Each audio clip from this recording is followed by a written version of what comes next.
एक रहस्यमय कहानी। कई साल पहले एक छोटे से गांव में एक रहस्यमय घटना घटी।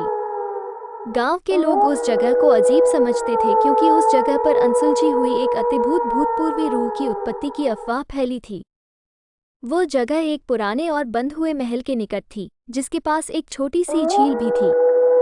लोगों का मानना था कि रात को उस महल में रोमांचकारी रूहें घूमती हैं और अजीब आवाजें सुनाई देती हैं।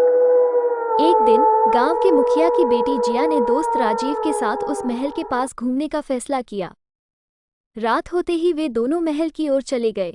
वहां पहुंचते ही जिया को एक अजीब सी आवाज सुनाई दी। राजीव ने ध्यान से देखा और उसे एक छिपी हुई ट्रेजर बॉक्स का पता चला। दोनों ने बॉक्स को खोला और अनमोल गहनों का संग्रह देखा। ये सब देखकर वे खुशी से झूम उठे,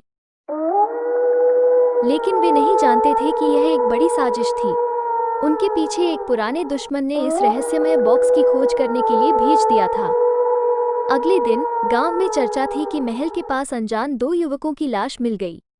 जिया के पिता जनसेवकों के साथ वहां पहुंचे और वहां एक पुरानी किताब मिली, जिसमें उस बॉक्स के राज लिखे थे।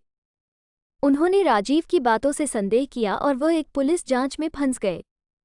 लेकिन वह दुश्मनी जिया के पिता के बारे में जानते थे और उन्होंने उन्हें बंधक बना लिया।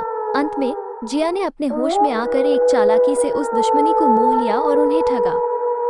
उसने दुश्मन को पुलिस के हाथों सौंप दिया और अपने पिता को बचा लिया। इस घटना से गांव वालों को जय भूतपूर्वी रूह की उत्पत्ति की अफवाह का सच्चाई मालूम हुआ और वे उस महल से दूर रहने लगे। इस रहस्यमय घटना ने गांव में एक नया इतिहास रच दिया।